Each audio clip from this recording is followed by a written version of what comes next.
I have a book here that I will read a short segment. The Introduction to the Reading of Hegel by Alexandre Kojeve.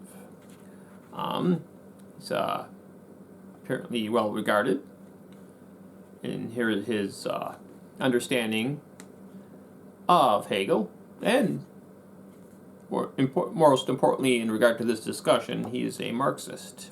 He was the late Alexandre Kojeve was a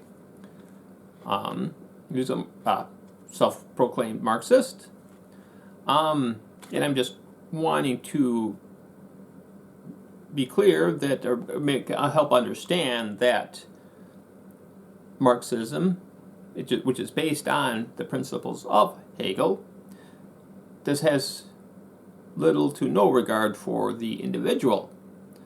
The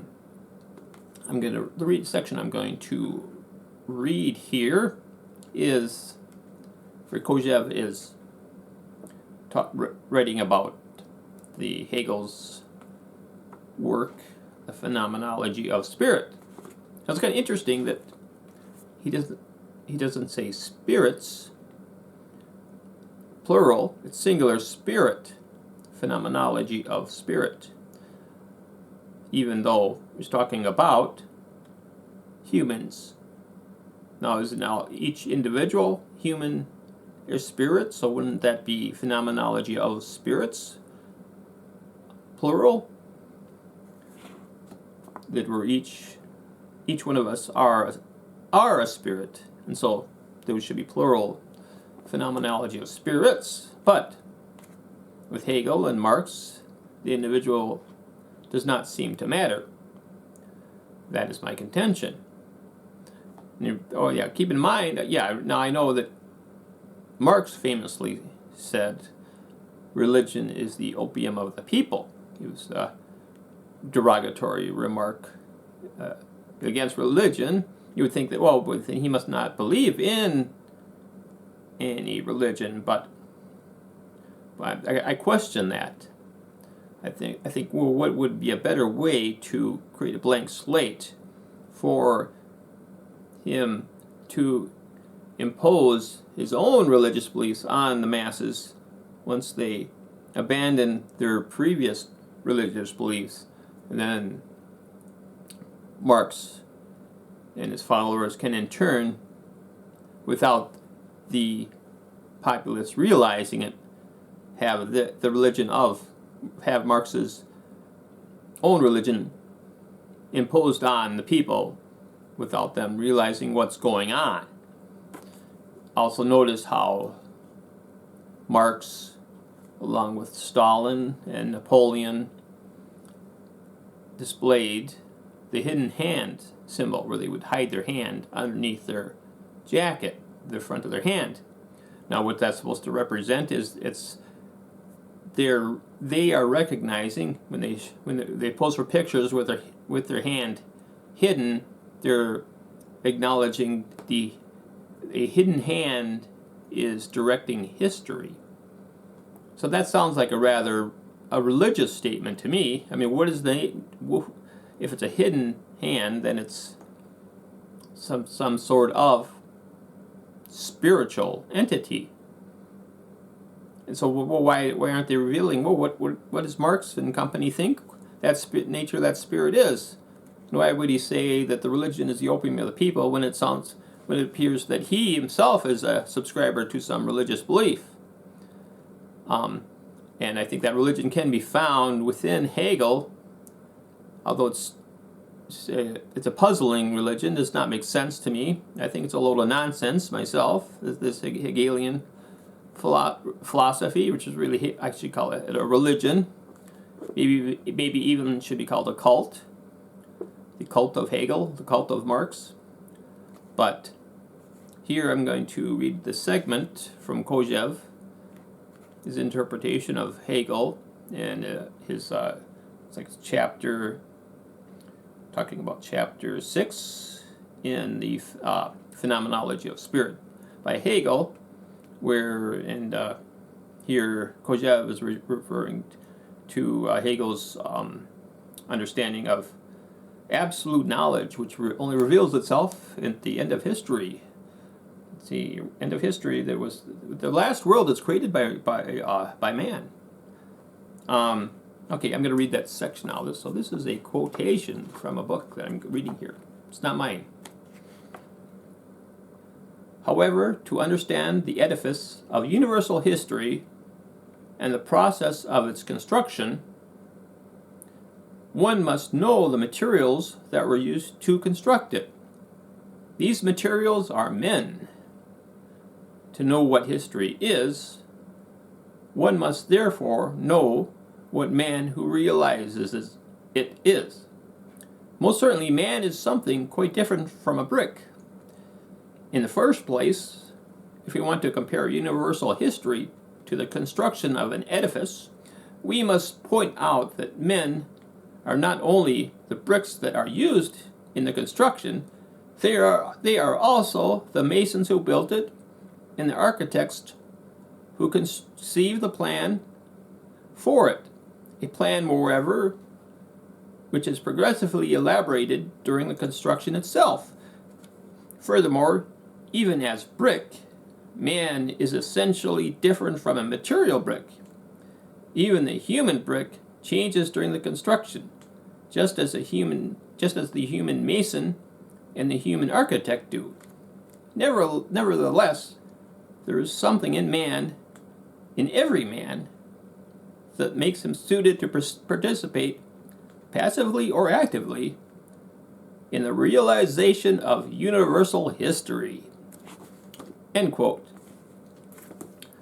So yeah, universal history. So that's what it's all about with Hegel and Marx, achieving this universal history, and called the last world created by man. That's the only time we're going to realize absolute knowledge, apparently. But yeah, we are just the building blocks. We're just the bricks. We're a combination of the bricks, and we are the necessary robots, if you will, that create the edifice that is universal history. But that's all. That's the only thing that matters to Hegel and Marx is this universal history thing, which seems to me to be a load of nonsense. To me, every individual is special and unique, regardless of whether or not they're participating in history. Their time away from their work is as or more important than their time at work. Everybody is a spiritual being. So all these spirits that make up humanity, it's multiple spirits. It's plural, not singular. Not this phenomenology of spirit of universal history according to Hegel. It's spirits. Hegel and Marx, get it straight. So that just wanted to add this. I'll put this out there so understand what's going on here when we're talking about Marxism and political parties that are Marxist, communist, Marxist, like the CCP, and what kind of activities they engage in. Where it doesn't seem to matter, like individual rights. Well, it doesn't matter to the CCP individual rights because there's no such thing as a individual right in the Marxist ideology. All that matters is achieving universal history, whatever the heck that is. I have no idea. It doesn't make any sense to me. So that's why I'm against Marxism. But I support workers. I think the workers' rights are important because so many people have to work, and everybody's special and they deserve to be treated well. So that they can have time away from work, as much time as possible to spend with family or whatever they want to do. Because each individual person is a spirit, and they deserve to be able to live their life how they see fit, regardless of what. And it's more important than the whole of this universal history. Each individual is more important than the whole. But that's it. Marxism and Hegel, it's the opposite. The whole is much more important than the individual. Really, the individual doesn't matter at all to Marx and Hegel. And that's what I'm trying to make clear here. And I don't think, and if that was really understood by the proletariat, then they would never have adopted Marxism if they knew what Marxism is all about. And so I'm trying to put that out so that maybe more this can be meme can be understood. That Marxism is all about this esoteric religious ideology that is not subscribed to by the masses, by the plebs. It's not they have no interest in it. They do not subscribe to it. They don't believe in it, and so they should never adopt it. They should see through the Marxist claiming they're for workers' rights. They should be able to see through that, and that it's not about that. It's not about the rights of the individual worker. It's all about achieving this Hegelian ideal of dialectical progress towards some sort of synthesis of human history nonsense that Hegel seemed to believe in, and some members of the elite have also subscribed to, and then they're trying to impose that on the masses who do not believe in it. And so I'm trying to say, this is what's going on. And so I'm hoping everybody wakes up and smells the coffee and realizes that Marxism is not about what is not a ideology that's in line with the mindset of the plebs, the workers, the proletariat.